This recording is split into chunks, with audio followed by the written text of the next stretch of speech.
அது வந்து கண்டிப்பா ஏற்றுக்கொள்ள முடியாது. பிரதானத்துவம் இந்த கூட்டத்தில் கூட்டப்பட்டது. ஏன் இவ்வளவு பெரிய ஒரு கன்ஃபியூஷன்? நான் ரொம்ப சிம்பிளான ஒரு கொஸ்டின். அவருக்கு வேற எந்த விதமான ரைட்ஸும் கிடையாது.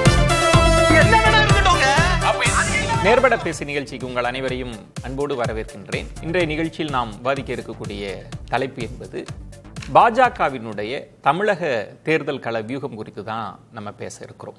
அதற்கான புள்ளிகளை நான் உங்களுக்கு மேற்கோள் காட்ட விரும்புகிறேன். அடுத்தடுத்து மாற்றப்படுகிற தேர்தல் பொறுப்பாளர்கள் ஏன் இந்த மாற்றம் நடக்கிறது அப்படின்ற ஒரு புள்ளியும் இருக்கிறது.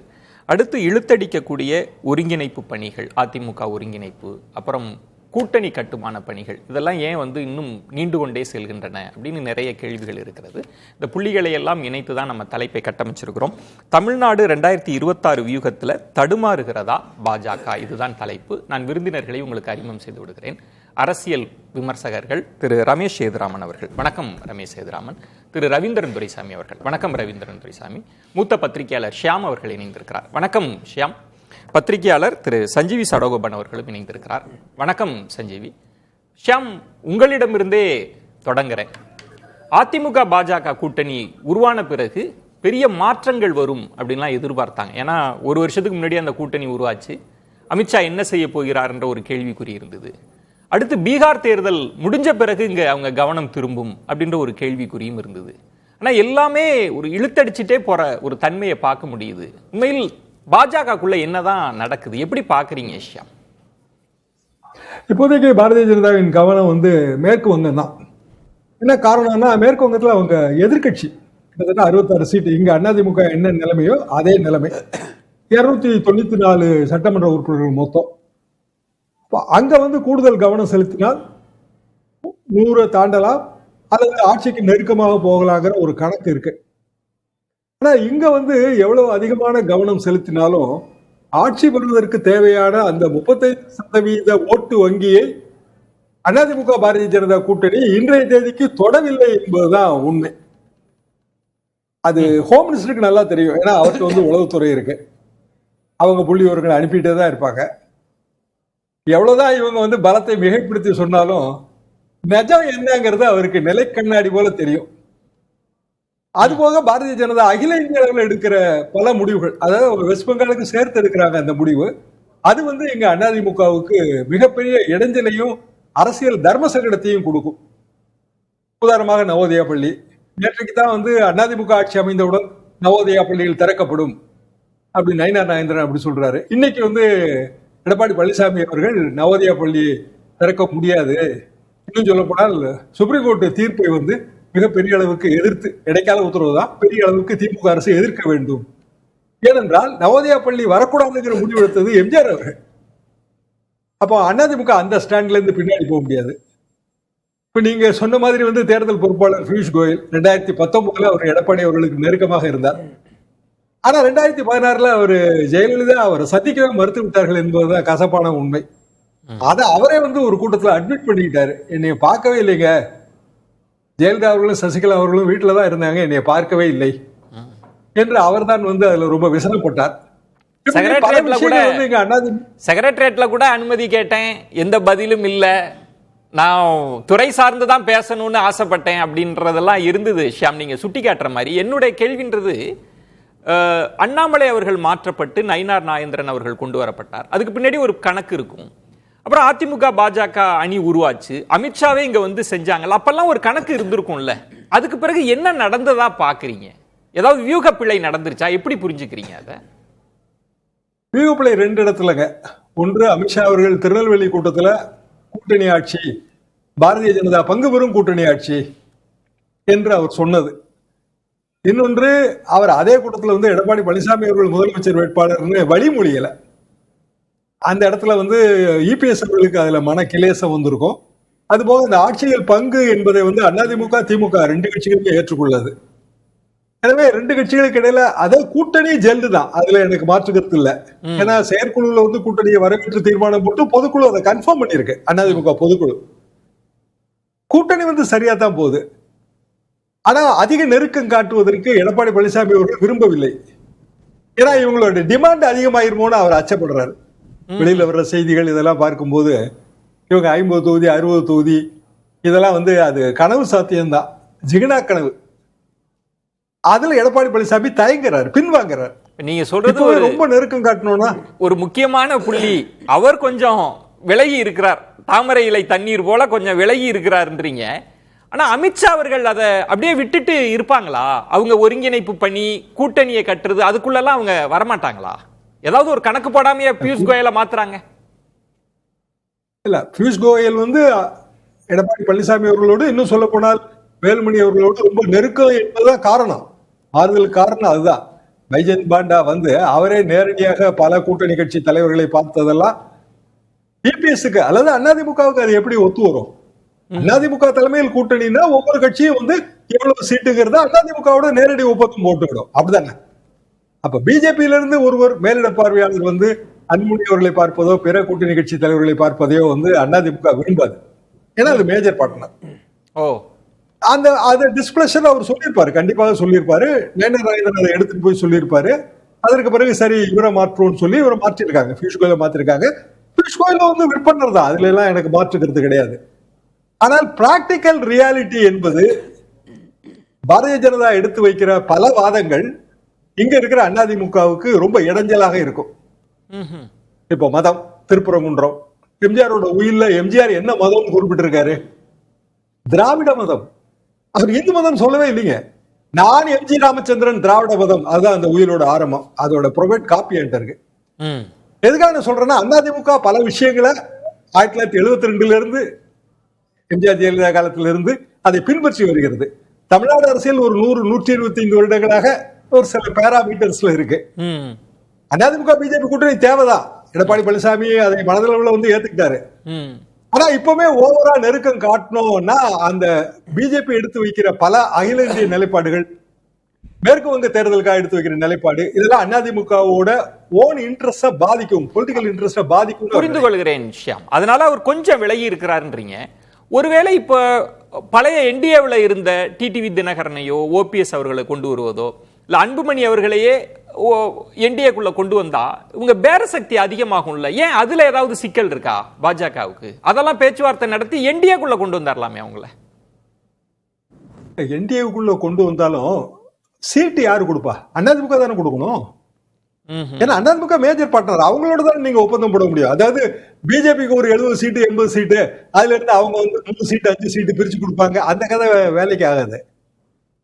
ஒவ்வொரு கூட்டணியும் அதிமுகவோட அந்த கட்சிகள் ஒப்பந்தம் போடும். 1 சீட்டோ 2 சீட்டோ 10 சீட்டோ 20 சீட்டோ, இதான நடைமுறை வழக்கம். திமுக அப்படித்தானே ஒப்பந்தம் போட முடியும். ஓகே, அப்ப மிக இயல்பாக என்டிஏக்குள்ள கொண்டு வருதுன்னு சொல்றதே ரொம்ப பெரிய தவறு.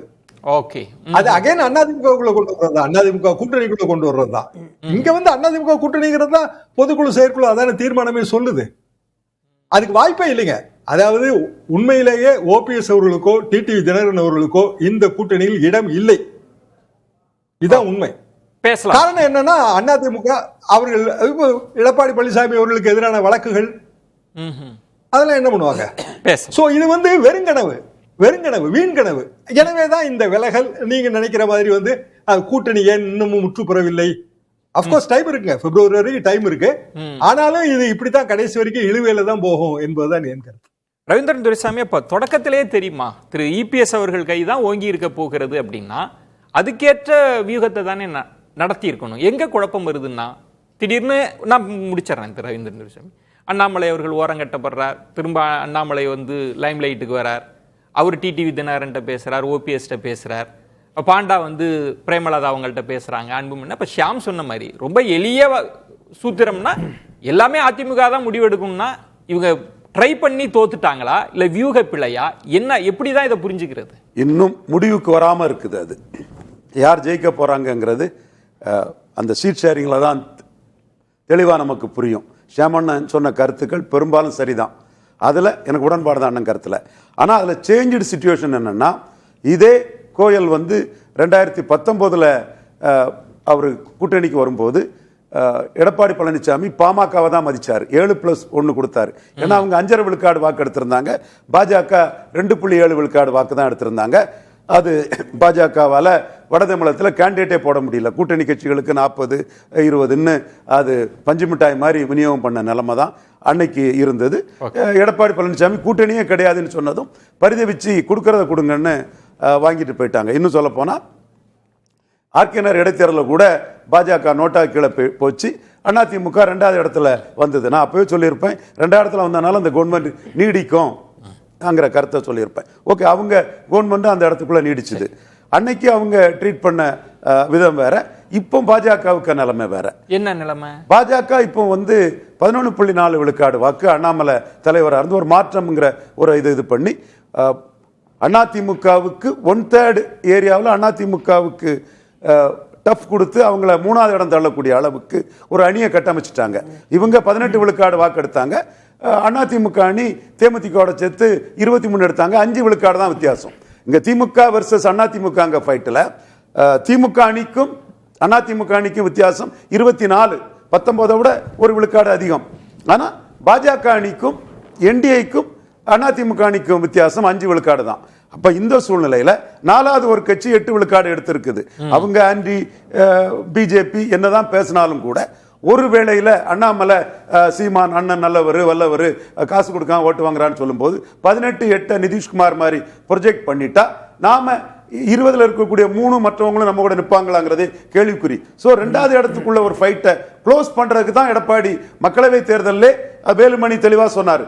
இப்போ நீங்க சொன்ன மாதிரி இதை நம்ம பல முறை கூட பேசி இருக்கிறோம். எஸ், இபிஎஸ் அவர்களும் வந்தாங்க, அமித்ஷா அவர்களும் வந்தாங்க. 2 பேருக்கும் பரஸ்பரமா தேவைப்பட்டுச்சு. ஒரு ஸ்டெப் எடப்பாடி விழுந்தா, 2 ஸ்டெப் அமித்ஷா கீழே விழுந்தார். ரைட். இப்ப நான் என்ன கேக்குறேன்னா, அதுக்கு பிறகு ஏன் எதுவுமே நகராம இருக்கு? இன்னும் சொல்லணும்னா, மோடி அவர்கள் புறக்கணிப்பால தான் ஓபிஎஸ் அவர்கள் இருந்த ஓபிஎஸ் வெளியில போறாங்க. டிடிவி காத்திருந்து வெளியில போறாரு. அன்புமணி ராமதாஸ் இன்னும் எதுவுமே சொல்லலன்னா பாஜக என்னதான் திட்டம்? இதுல மோடி மற்ற கூட்டணி கட்சி என்டிஏ கான்ஸ்டிடியூன்ஸை பார்த்தவர் ஓபிஎஸ்ஸையும் டிடிவியும் பார்க்காதது ஒரு மர்ம முடிச்சு. இந்த மர்ம பிடிச்சிக்க விட 2026 அந்த கூட்டணி பங்கீடு அந்த அணியெல்லாம் முடிவு வரும்போது அந்த மர்ம பிடிச்சிக்க விடை தெரியும். அவங்க புரிஞ்சுக்கிட்டாங்கன்னு நினைக்கிறேன். அதுல டிடிவி தெளிவா புரிஞ்சுக்கிட்டாங்க. ரைட்டிங் இந்த வால், நமக்கு என்டிஏக்குள்ள இடம் இல்ல, எடப்பாடி சைடுல நமக்கு இடம் இல்ல. ஓபிஎஸ் ஆரம்பத்தில் புரிஞ்சு வெளியேறினவர் கொஞ்சம் இப்ப கன்ஃபியூஷன் அவர் கையில இருக்குது. என்றாலும் எடப்பாடியும் அவங்களை ஏத்துக்கிட தயார் இல்ல, பாஜக டெல்லி தலைமை அவங்களுக்காக பேச தயார் இல்ல. அமித்ஷா பார்த்தாலும் கூட அந்த ஒரு மீட்டிங் ஒரு அறிக்கைக்கு முன்னாள் முதல்வர் வந்த பிறகும் ஒரு அப்பாயின்மெண்ட் இல்லைன்னு சொல்லும் போது அவர் அங்க புறக்கணிக்கப்படுறதா தான் என்னோட பார்வையா நான் பார்க்கிறேன். அதுக்கு பிறகு ஒரு அமித்ஷா ஒரு அப்பாயின்மெண்ட், அந்த அப்பாயின்மெண்ட் இருந்தாலும் அதுல டிடிவி தெளிவா இருக்காருன்னு சொல்றேன். ஓபிஎஸ் கன்ஃபியூஸ்டா இருக்கனால அந்த அப்பாயின்மெண்ட்ல போய் பார்த்து வந்திருக்காரு. அப்போ இவ்வளவு சிக்கல்னா நீங்க சொன்ன மாதிரி இதனோட இந்த சிக்கலின் ஆதார புள்ளினா பிரதமர் அவர்கள் சந்திக்காததுக்கு பின்னணியே இருக்கு. என்னதான் சார் வியூகம் பாஜக? நம்ம ஒரு பழமொழி உண்டுல்ல, ராவுத்தருக்கு கொள்ளு இருந்தாதான் குதிரைக்கு கொள்ளுன்னு நம்ம ஒரு பழமொழி தமிழ்ல சொல்லுவாங்க இல்லையா? அதே மாதிரி முதல்ல பிஜேபி தனக்குள்ள சீட்டை வாங்க முயற்சி பண்றாங்க. அதுதான் அது 2029 அந்த பலத்துக்குரிய சீட்டை 2 ரெட்டலைக்கு ஒரு தாமரை வாங்கலன்னா 2029 master art of teaching Edappadi Palaniswami 26 தோல்விக்கு பாஜக தானி காரணத்தை சொல்லிக்கிட்டு ஏற்கனவே. சரி, இப்ப இன்னொரு கேள்வி கேட்கட்டுமா? ஷியாம் அவர்கள் சொன்ன மாதிரி நீங்க என்னதான் சொன்னாலுமே அதெல்லாம் ஜோடனை தான். நீங்க நம்பர் எல்லாம் காமிச்சா போறது இபிஎஸ் அவங்க தானே. இதுக்கு எதுக்கு வியூகம்? எல்லாருக்கும் தெரிஞ்சது தானே, இபிஎஸ் அவங்க தான் கொடுக்கணும். கொடுக்கலன்னா பொது புத்தியில ஷியாமணனுக்கு கருத்தை நான் ஏத்துக்கிறேன். தமிழ் மண்ணில் அப்படித்தான் இருக்குது. ஆனா Edappadi Palaniswami prime minister candidate எனக்கு இல்ல, நான் இவ்வளவு எடுத்தோன்னு சொன்னா சீமானு கூட தான் பிரைம் மினிஸ்டர் கேண்டிடேட் இல்ல. 3 களத்துக்குள்ள சீமானுக்கு கீழே போயிருக்காரு. கன்னியாகுமரியில 4வது போயிருக்கிறாரு. விளவங்கோட்டில் இடைத்தேர்தல் 4வது போயிருக்கிறாரு. அதிமுக ஆட்சிக்கு வந்த முத ஆட்சிக்கு வந்த புதுச்சேரியில் 4வது போயிருக்கிறாரு. அப்போ அவருக்கு ஃபால் அதுல இருக்குது. எடப்பாடி தன்னுடைய வீழ்ச்சியை மறைச்சு பார்லிமெண்ட் வேற அசெம்பிளி வேறன்னு சொல்றாரு. அதற்கு பாஜகவிலே ஒரு சிலர் உடந்தையா இருக்கிறாங்க. அதான் பாயிண்ட். ஆனா இன்னைக்கு 29 கழட்டி விட்டுருவாருங்கிற அந்த டேஞ்சர் ஏற்கனவே 24 இப்ப கூட்டணி வச்சதுனால 29 கழட்டி விட மாட்டார்ன்றதுக்கு என்ன நிச்சயம், என்ன கேரண்டி இருக்கு? மாட்டா கழட்டி அரசியல் எங்க ஏது சார் கேரண்டி கிடையாது.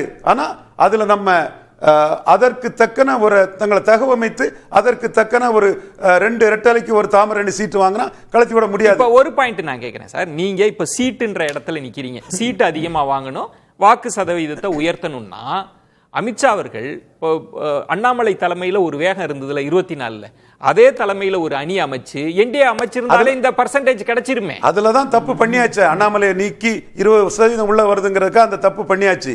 அது ஒரு வகையில அவங்க முடிவு, அவங்க கட்சியோட முடிவு 20 விழுக்காடு உள்ள வருதுன்னு அதை ரைட் கூட அவங்க எடுக்கலாம்.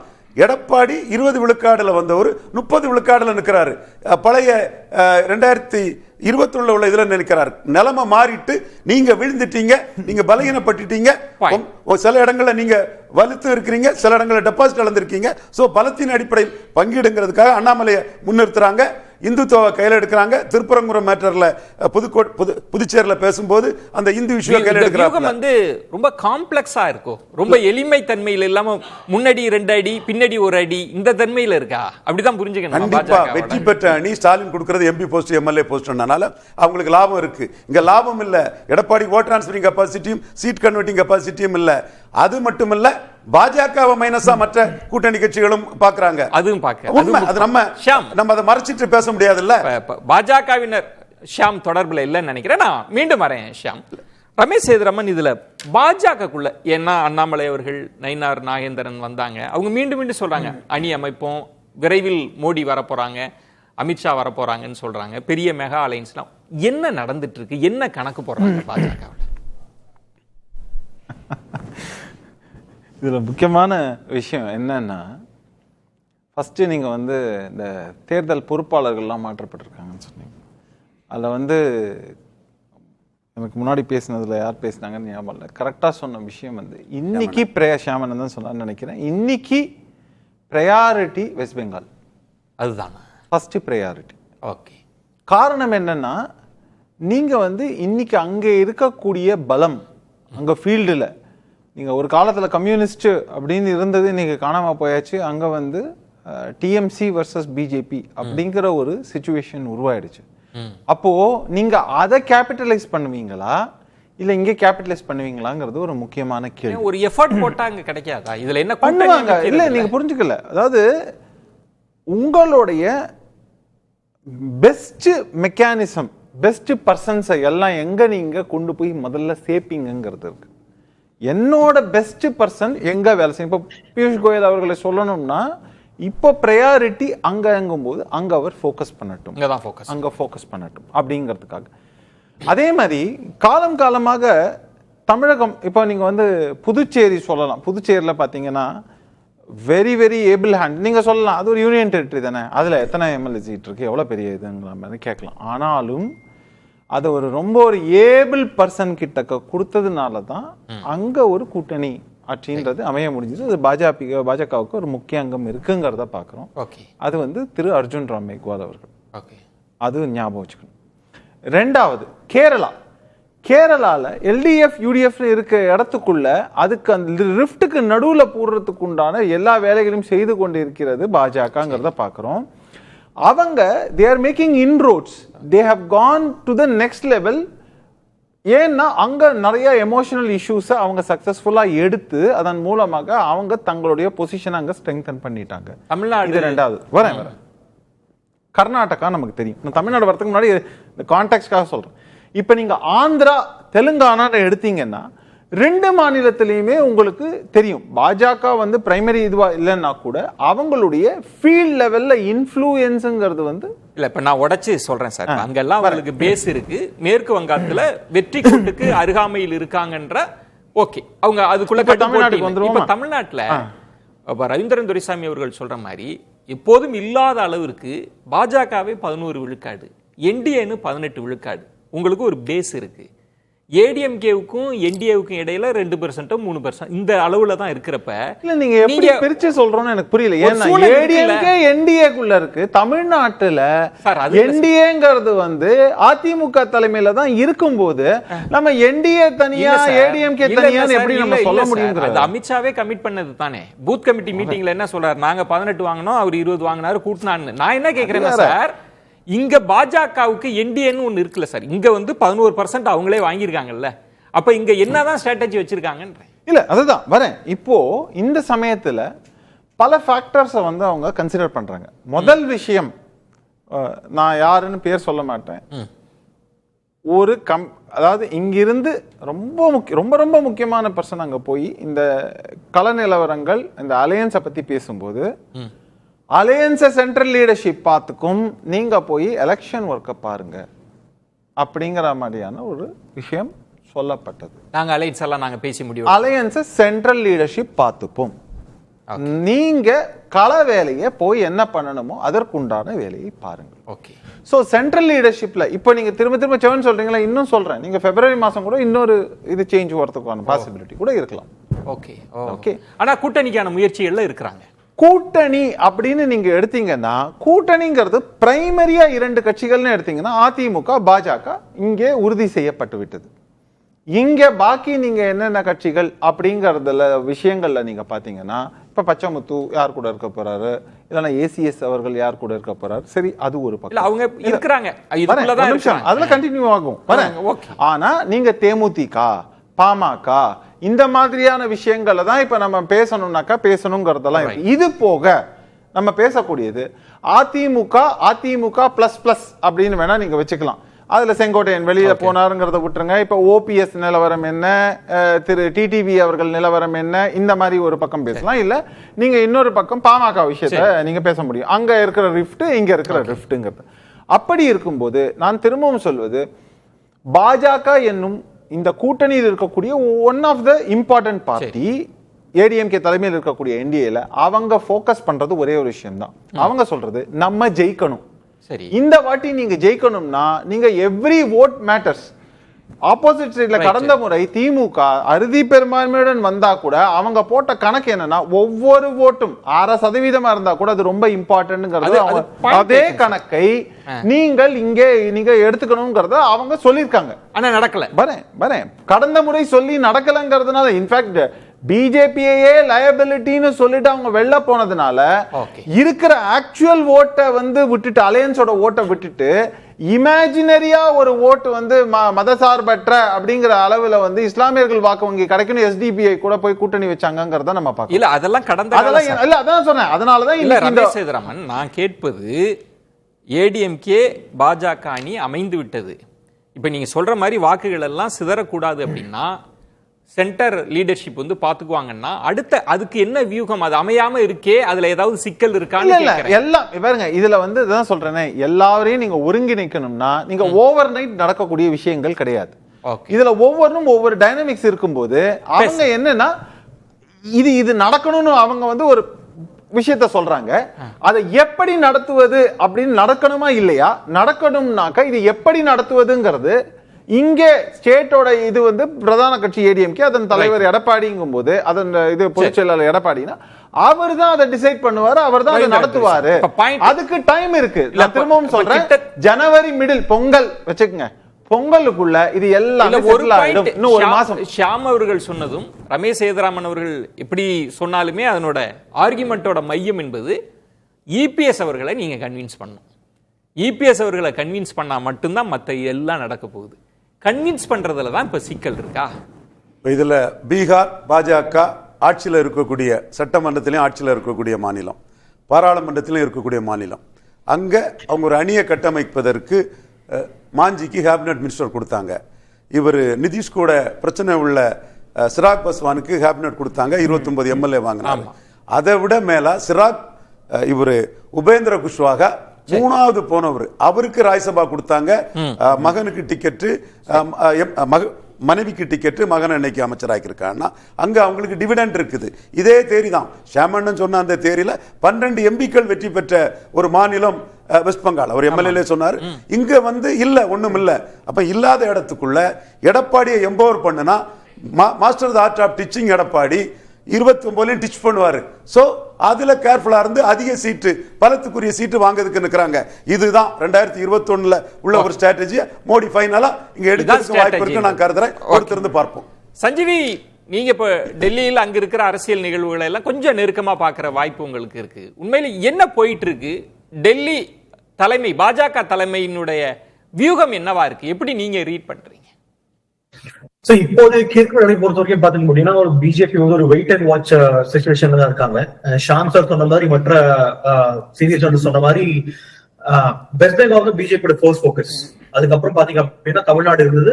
இப்போ it could be Kerala because இந்த லோக்கல் பாடி எலெக்ஷன் சனிக்கிழமை நடந்து முடிந்த லோக்கல் பாடி எலெக்ஷன் ரிசல்ட் பாத்தீங்கன்னா திருவனந்தபுரத்துல பாத்தீங்கன்னா ஒரு மேஜர் பிரேக் த்ரூ வந்து பிஜேபி பண்ணிருக்காங்க. சோ இந்த எல்டிஎஃப் யூடிஎஃப்குள்ள இருக்கக்கூடிய பிரச்சனைகளை பயப்படுத்தி பிஜேபி கொஞ்சம் வளர்ந்து பாக்குறாங்க கேரளால. சோ அதுக்கப்புறம் பிரியாரிட்டி பாத்தீங்கன்னா தமிழ்நாடு. சோ இப்போ பிஎஸ் கோயில யூனியன் மினிஸ்டர் அப்பாயிண்ட் பண்ணது கூட பாத்தீங்க அப்படின்னா ஒரு விதமான ஸ்ட்ராட்டஜியா சொல்லணும். ஏன்னா ஒரு தேக்கம் உடஞ்சிருக்கு இல்லையா, அதனால மாத்தணும். தொடர்ந்து அண்ணாமலை அவர்கள் டெல்லிக்கு அழைச்சு பேசுறது, அதே மாதிரி நாயனார் நாகேந்திரன் அழைச்சு பேசுறது, இது போல தொடர்ந்து இது தொடர்பா செய்திகள் நடந்துதான் இருக்கு. இன்னொரு பக்கம் பாத்தீங்க அப்படின்னா யார் ஆக்சுவலா இந்த அலைன்ஸோட ஹெட், ஏடிஎம்கே ஹெட். சோ அவங்க பக்கம் பாத்தீங்கன்னா ஒரு தேக்கம் இருக்கதான் செய்யுது. ஏன்னா starting from big parties DMK அல்லது டிஎம்டிகே போன்ற கட்சிகளும் இது வரைக்கும் அழைத்து பேசல. அதே போல இந்த என்டிஏல இருக்கக்கூடிய மற்ற பார்ட்டிஸ் இருக்கு இல்லையா, ஜான் பாண்டியா அவர்களுடைய கட்சி தான் சரி, அதாவது இந்த கணிசமான ஒரு காஸ்ட் ஓட்டை கொண்டு வரக்கூடிய இந்த அலைன்ஸ் பார்ட்டி கூட இன்னும் பேசல. சோ ஏடிஎம்கே சைடு ஒரு சின்ன தேக்கம் இருக்கு. இபிஎஸ் என்ன நினைக்கிறேன் அப்படின்னா டைம் இருக்கு எலெக்ஷனுக்கு. ஏன்னா லாஸ்ட் டைம் 2019 எலெக்ஷன்ல பாத்தீங்க அப்படின்னா ஒரு 27 டேஸ் மட்டும் தான் பாத்தீங்கன்னா அந்த கிரவுன் பிளாசா ஹோட்டல்ல பாத்தீங்க அப்படின்னா பியூஷ் கோயல் வந்து இந்த கூட்டணி அறிவிக்கிறார்கள் இல்லையா, அந்த டைம்ல இபிஎஸ் இருந்தாரு. சோ இந்த டைம் இருக்கு எலெக்ஷனுக்கு அப்படிதான் நினைக்கிறாங்க. சோ அது தொடர்ந்து அதுக்கான பேக்ரவுண்ட் நடந்துதான் இருக்கு. நீங்க பாத்தீங்க அப்படின்னா இப்போ லாஸ்ட் வீக் கூட பாத்தீங்க நாயனார் நாகேந்திரன் டெல்லி போய் அமித்ஷா அவர் சந்திச்சதாக செய்தி வருது. சோ அந்த டைம்ல பாத்தீங்க அப்படின்னா அதுக்கப்புறம் பாத்தீங்கன்னா நாயனார் நாகேந்திரனுடைய அந்த ஒரு அக்ரெசிவ்னஸ் ஜாஸ்தியாச்சு. கரெக்டா அந்த திருக்குறள் இஷ்யூ ஜாஸ்தியாச்சு. He was on the ground, protest போய் கைது ஆகுறாரு. நீங்க அதுக்கு முன்னாடி அந்த அக்ரெசிவ்னஸ் வந்து நாயனார் பாத்துக்க மாட்டீங்க. சோ பேக்ரவுண்ட்ல இந்த மாதிரி விஷயங்கள் நடந்துட்டு இருக்கு. சோ ஓவரால் ஸ்ட்ராட்டஜில வந்து பிஜேபி கோட்டை விட்டாங்களா அப்படின்னு கேட்டா இன்னும் இல்ல. ஏன்னா I think there is some time for it. இன்னும் ஜனவரி மாசம் வரைக்கும் வந்து வெயிட் பண்ணி காலம் இருக்கு. என்ன எப்படி வேணாலும் அமையலான்றது. அதுல திரு அண்ணாமலை அவர்கள் சில காலம் அமைதியா ஒதுங்கி இருந்தார். அப்ப வந்து அவர் நான் இயற்கை விவசாயம், நான் ஒரு சாதாரண தொண்டன் தான் அப்படிலாம் பேசிட்டு இருந்தார். திடீரென்று அவர் ரொம்ப அக்ரெசிவா பேட்டிகள்லாம் கொடுக்க ஆரம்பிச்சார். அப்ப அவர் சொல்றார், நான் அமித்ஷா அவர்கள் நட்டா அவர்கள்ட்ட நான் க்ளோஸ்டு ரூம்ல நான் பேசுறேன்னா அப்படின்னு சொல்லி பத்திரிகையாளர்கிட்ட சொல்றார். நான் வந்து யாரெல்லாம் இருந்தா நல்லது, யாரெல்லாம் வெளியில போனா என்ன பாதிப்பு, அதெல்லாம் நான் பேசியிருக்கேன் அப்படின்னா அவருடைய துணி என்ன இருக்குன்னா ஓபிஎஸ் டிடிவி பற்றி தான் அவர் மறைமுகமா சொல்றார். அவங்கள பத்திலாம் டெல்லி பாஜக தலைமை என்ன நினைக்கிறாங்க, என்ன கணக்கு போடுறாங்க? அதான் ஓப்பனா சில விஷயங்கள் சொல்ல முடியாது. ஏன்னா ஒரு ஏடிபியோட அலைன்ஸ்ல இருக்காங்க. நீங்க 2வது முறை அண்ணாமலை அவர்கள் டெல்லிக்கு போகும்போது அன்னைக்கு முன்னாடி நாங்க யாரோட டின்னர்ல இருந்தாரு அப்படின்னு பாத்தீங்கன்னா தினகரனோட இருந்தாரு. சோ அவருக்கு எனக்கு தெரிஞ்ச தகவல் படி அவருக்கு கொடுக்கப்படக்கூடிய அசைன்மெண்ட் வந்து எப்படியாவது convince TTV Dhinakaran bring into the India alliance.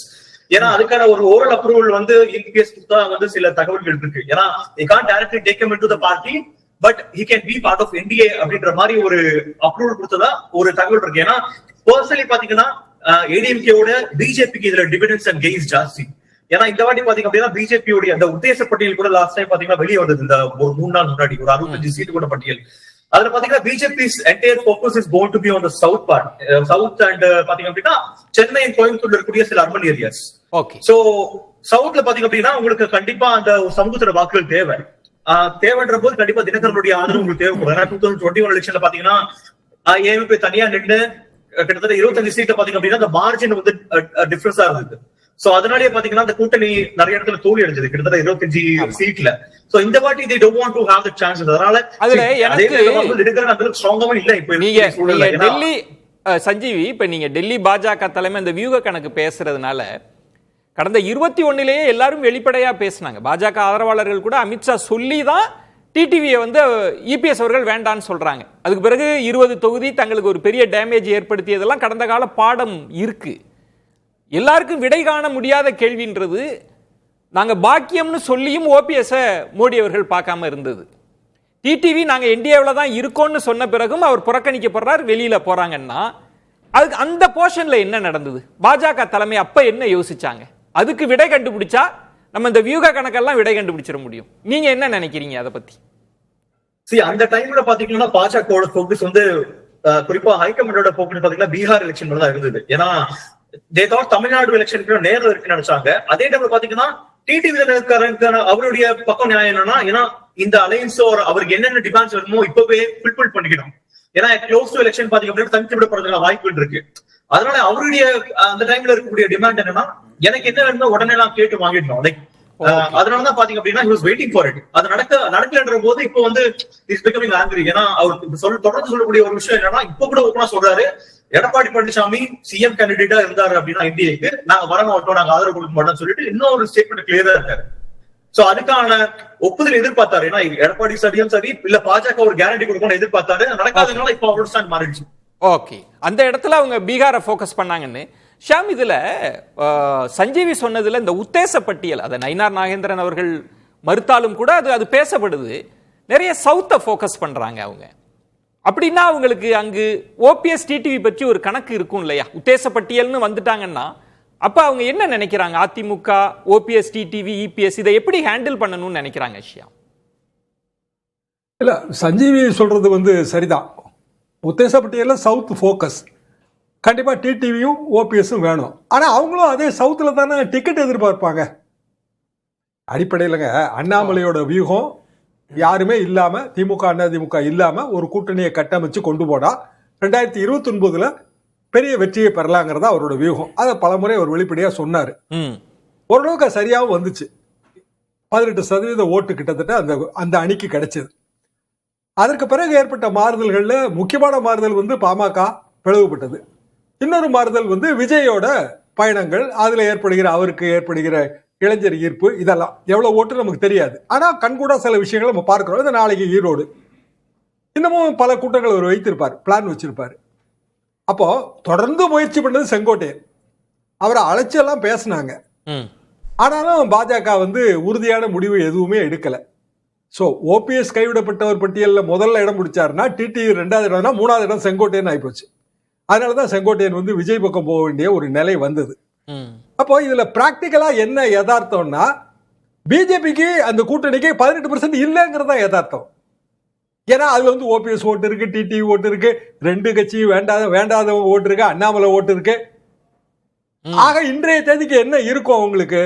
பிஜேபிக்கு கிட்ட டபுள் டிஜிட் வருவாங்க, 9 to 10% இருக்கலாம்.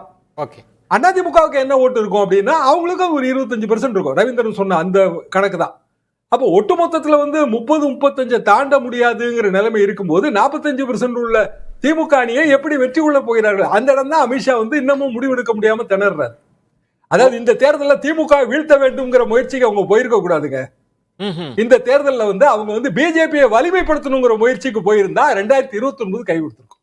கிட்டத்தட்ட ரவீந்திரன் துரைசாமி, இந்த அண்ணாமலை, நயினார் நாகேந்திரன் அந்த இஷ்யூ போயிட்டு இருந்தப்ப இதை தான் வலியுறுத்தி எங்கள் குரலை மோடி அவர்கள் கேட்கணும்ன்றது. அந்த இடம் வந்து அவங்க வியூக பிழை செஞ்சுட்டதா நினைக்கிறீங்களா?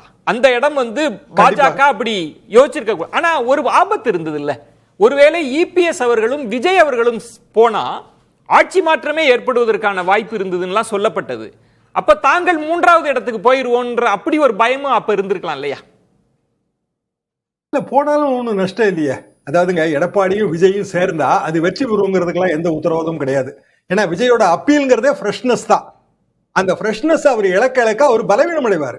ஓகே, அவர் காங்கிரஸ் இருந்தாலும் அதே பலவீனம் தான் அடைவாரு. திருப்பி அது ஒன்ஸ் அகைன் வந்து நம்ம ஹேஷியங்கள் தான் பண்ண முடியும். அதுல சரிதான்.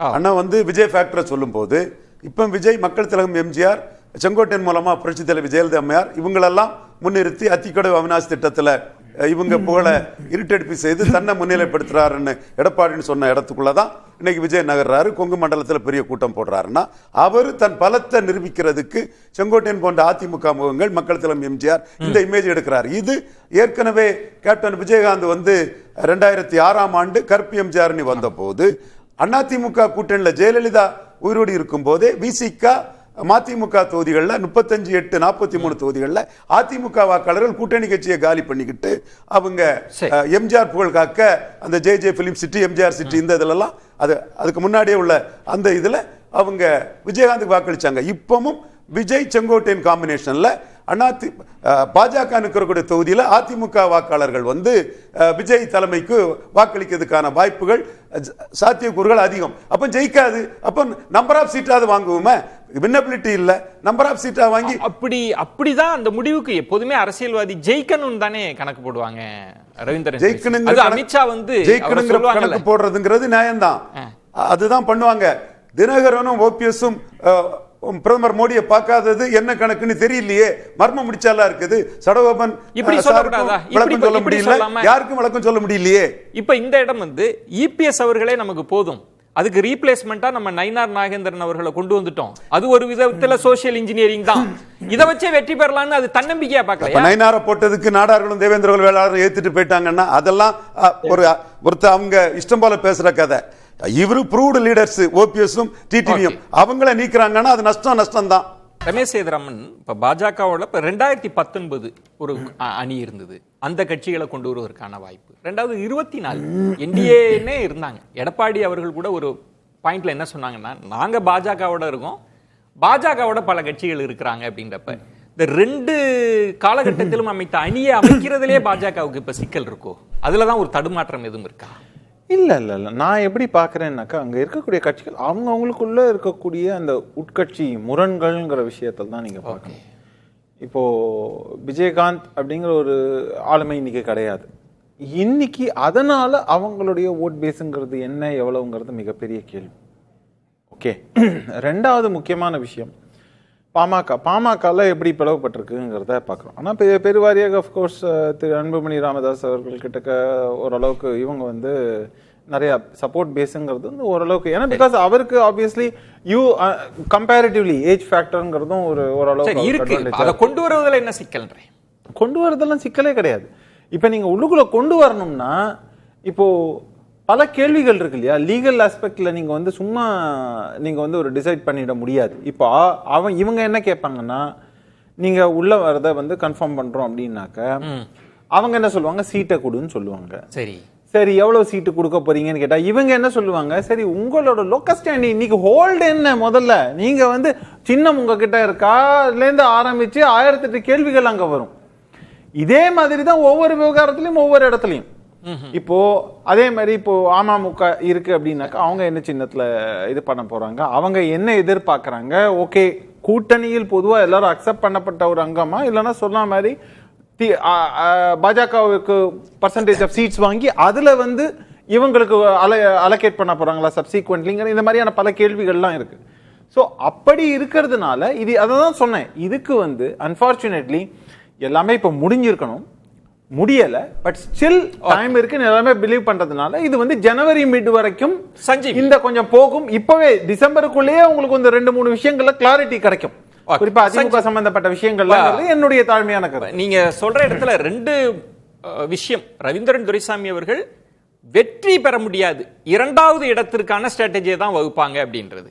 இப்ப ஷியாம் அவர்கள் சொன்னது அவங்க தொடக்கத்திலேயே ஒரு பிழை பண்ணிட்டாங்க, அவங்க திமுக வீழ்த்தணும்னு நினைக்காம வேற ஸ்ட்ராட்டஜியை வகுத்திருக்கணும் அப்படின்னு.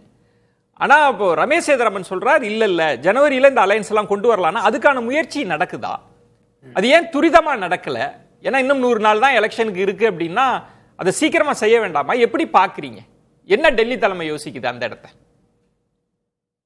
நீங்க பிஜேபி பொறுத்தவரைக்கும் பாத்தீங்கன்னா எப்பவுமே அவங்க ஸ்ட்ராட்டஜி, அவங்க ஸ்டைல் எப்பவுமே ஒரு பேக்ரவுண்ட்ல நடந்துட்டு இருக்கும். கடைசியில நடக்கும்போது அந்த விஷயம் தெரியும்.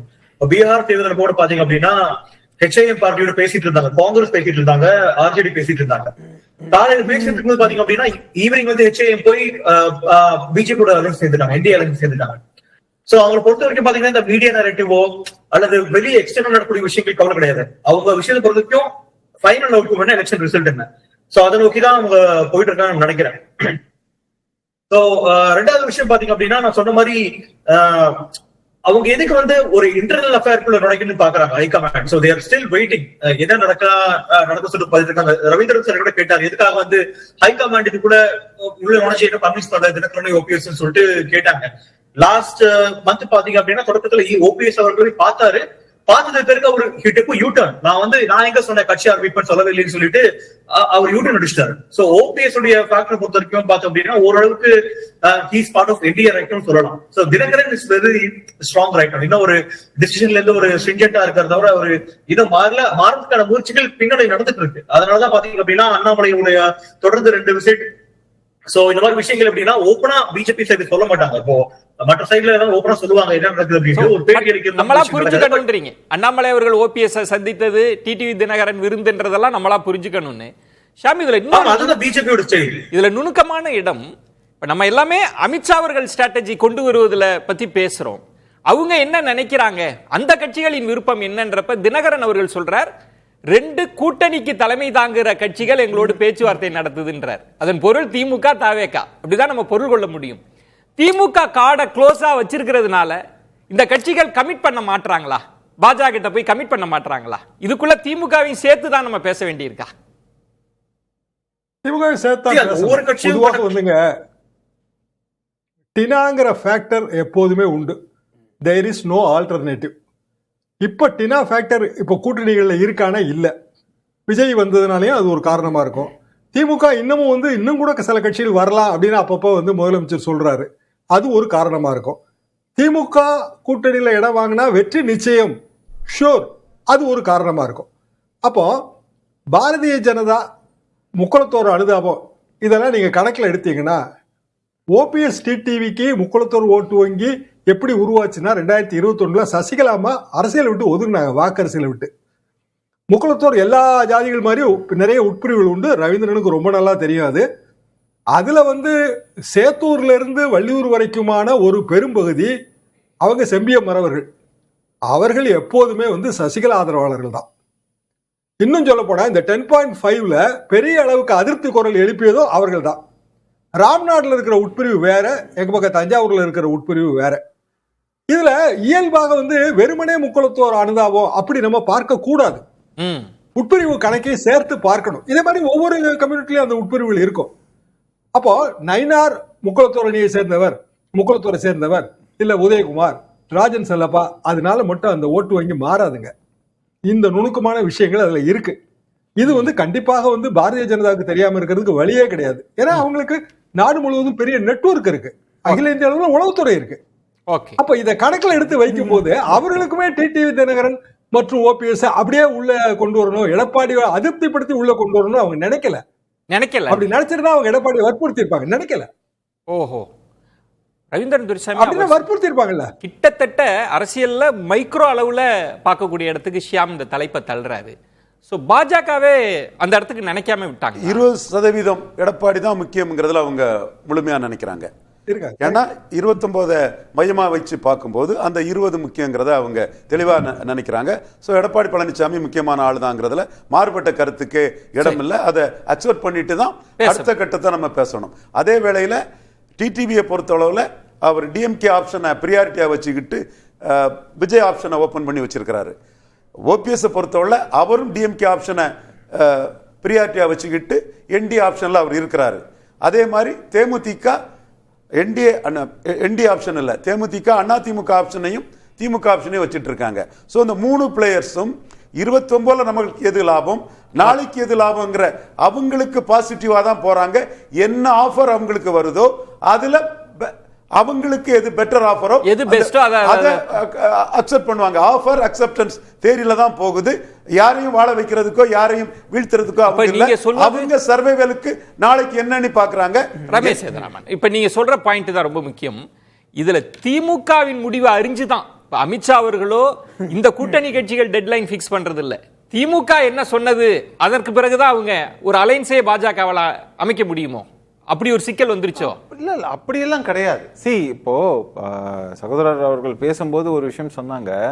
அதுல அவர் சொல்றது அவங்களோட சர்வைவல். ஆமா, சர்வைவல்ங்கிறது வந்து 2 ஃபேக்டர்ல பார்க்கலாம். என்னுடைய ஃபினான்ஷியல் சிச்சுவேஷன் இல்லைன்னா என்னோட வின்னபிலிட்டி, இது ரெண்டுமே இருக்கு. சரி, இதுல வந்து எலெக்ஷன் வந்ததுன்னா ரெண்டுமே இம்பார்ட்டன்ட். அதுல வந்து first priority is financial situation. ஒரு சில பார்ட்டிகளுக்கும் நான் வெளிப்படையா கேட்கிறேன், ஏன் ஃபினான்ஷியல்னு திமுக அணியை நீங்க எப்படி இல்லன்னு சொல்ல முடியும்? பினான்சியலோட சேர்த்து வின்னபிலிட்டி கொடுத்தாங்கன்னா இல்ல, அதுதான் இல்ல அதுதான் சொல்றேன். அது அவங்க அதாவது ஒரு நிமிஷம் அத சொல்றேன். இத நீங்க கடந்த தேர்தல்ல சொல்லியிருந்தீங்கன்னா நீங்க சொல்றது நியாயம்னு சொல்லலாம். இந்த தேர்தலை பொறுத்த வரைக்கும் ஒரு ஆன்டி இன்கும்பன்சி இருக்குங்கிற ஃபேக்டரி நீங்க ஞாபகம் வச்சுக்கணும். அப்படி இருக்கும்போது தினகரன் மறுக்கிறார். ஆமா, தினகரன் மறுக்கிறார். நீங்க ஆன்டி இன்கம்பன்சினா எல்லாரும் சொன்னாங்க, பத்திரிகையாளர் சொன்னாங்க. 39 தினகரன் சொன்னது அவர் டிஎம்கே ஆப்ஷன் ஓபன் பண்றாரு. 24ல அப்படிதான் சொன்னீங்க. அவருக்கு சர்வைவபிலிட்டி அதுதான் சொன்னாங்க. அது எதுவும் நடக்கலங்கறத விட பேசலாம். ஒரு இடைவேளைக்கு பிறகு பேசலாம். ஆன்டி இன்கம்பன்சியே இல்லங்க, ஆன்டி இன்கம்பன்சி இல்ல, அதான் உண்மை. நிறைவு சுற்று எல்லாரும் மிக மிக சுருக்கமா உங்க கருத்துக்களை சம பண்ணலாம். ஷியாம், பாஜக வியூகம் எப்படி போகும்னு நினைக்கிறீங்க? சுருக்கம். ஆட்சி மாற்றத்திற்கு வழிகோலக்கூடிய அளவுக்கு இங்க வந்து ஆன்டி இன்கம்பன்சி இல்ல. நான் அதை ஒரு தடவை பார்த்திருக்கேங்க, பெரிய வேவா. எதுலன்னா 96ல ஜெயலலிதா அவர்கள் வீழ்த்தப்பட்ட போது நான் அதை பார்த்திருக்கிறேன். அப்படியெல்லாம் இல்ல, சில அதிருப்திகள் இருக்கு, அதை மாற்றுக்கிறது இல்ல. ஆனா அதை மட்டுமே வச்சு பிஜேபி வகுக்கிற வியூகங்கள் வந்து தவறா முடியுது. அதான் காரணம். பெரிய ஆன்டி இன்குமென்சி இருக்குன்னு அவங்க தவறா நினைக்கிறாங்க. சஞ்சீவ், சுருக்கமா? இல்ல, இப்போ இதை பொறுத்தவரைக்கும் இன்னும் கேம் இன்னும் முடியலன்னு நினைக்கிறேன் பிஜேபியோட கேம். ஏன்னா ஒரு எலெக்ஷன் பீக் சீசன் வரும் இல்லையா, ஏன்னா அது விஜயோட பிரச்சாரம் தொடர்ந்து ஆரம்பிக்கும், அடுத்து டிஎம்கே உடைய பிரச்சாரம் பெரிய அளவில் நடக்கும். சோ அது நடக்கும்போது பாத்தீங்கன்னா பிஜேபி வில் டூ சினிமா, ஏதாவது ஒரு ஷோ பண்ணி இந்த ஃபைனலா இந்த அலைன்ஸ் பிக்ஸ் பண்ணுவாங்கன்னு எனக்கு தோணுது. ஏன்னா அவங்க ஸ்ட்ராட்டஜி எப்பவுமே அப்படிதான். சோ அந்த எலெக்ஷன் பீக் போகணும்னு நினைப்பாங்க அவங்க. ஓகே, சோ அது வரைக்கும் பொறுத்து இருக்கணும்ன்றீங்க. ரவீந்திரன் துரைசாமி, சுருக்கமா? மீண்டும் அதே கருத்து தான். ஒவ்வொரு பிளேயர்ஸுக்கும் தங்களுக்கு என்ன லாபம், யாரும் இன்னொருத்தரை வாழ வைக்கிறதுக்கோ இன்னொரு நெகட்டிவா வீழ்த்துறதுக்கோ கிரவுண்ட்ல பேசிக்கலாம், அவரை தோக்கடிச்சிடணும் இவரை பண்ணணும்னு. பிளேயர்ஸ் வந்து தங்களுக்கு என்ன லாபம்னு மூப்பனார் அரசியல், டாக்டர் ஐயா ராமதாஸ் ஐயா அரசியலை தான் அன்புமணியும் பண்ணுவாரு, தேமுதிகவும் பண்ணுவாப்புல, தினகரன் ஓபிஎஸும் பண்ணுவாங்க. அவங்களுக்கு வாட் இஸ் ரைட்டிங் இந்த வால்ங்கிறது அவங்களுக்கு தெரிஞ்சு போச்சு. மற்ற ரெண்டோர் முடிவை தான் பார்க்கணும். அவங்க எது அவங்களுக்கு பெஸ்ட் ஆப்ஷனா வந்து எடுக்க போறாங்கிறத பார்க்கணும். தேமுதிகவும் அன்புமணி ராமதாஸ், சேதுராமன் சொல்றது மாதிரி இங்கேயும் நல்ல ஆப்ஷன் நல்ல ஆஃபர் கொடுத்தா வரலாம். இதை தாண்டி வேற ஆப்ஷன் நல்ல கொடுத்தா அங்க போகலாம். அங்க யாருமே ஒரு தேரிட்டியோட இங்க இருக்கக்கூடிய கடந்த காலமும் கிடையாது அவங்களுக்கு, எதிர்காலமும் அவங்களுக்கு அப்படி இருக்க போறது இல்ல. இது வந்து கொஸ்டின் ஆஃப் சர்வைவபிலிட்டி தான். ஏன்னா ஸ்டேட் எலெக்ஷன் தான் வந்து இந்த மாதிரியாக நம்ம பேசக்கூடிய பார்ட்டிகளுக்குலாம் ரொம்ப இம்பார்ட்டன்ட்ங்கிறதுனால அவங்க இதை ஃபோக்கஸ் பண்ணுவாங்கங்கிறத பார்க்குறோம். அதே நேரத்தில் நீங்க பார்க்க வேண்டியது ஆன்டி இன்கும்பன்சி, அதுல மட்டும் நான் முரண்படுறேன், இருக்கு. ஆனா இது வந்து இந்த கான்ஃபிடன்ஸ் இருந்தா தான் கேபிட்டலைஸ் பண்ண முடியும். அதுக்காக இவங்க எப்படி ஸ்ட்ரெங்தன் பண்ண போறாங்கங்கறத நம்ம பொறுத்திருந்து பார்க்கலாம். விருந்தினர்களுக்கு என்னுடைய நெஞ்சம் நிறைந்த நன்றிகளை தெரிவித்துக் கொள்கிறேன். மற்றொரு தலைப்புல சந்திக்கிறேன். நன்றி. அது வந்து கண்டிப்பா ஏற்றுக்கொள்ள முடியாது. பிரதானத்துவம் இந்த கூட்டத்துக்கு கூட்டப்பட்டது. ஏன் இவ்வளவு ஒரு கன்ஃபியூஷன்? நான் ரொம்ப சிம்பிளான ஒரு அவருக்கு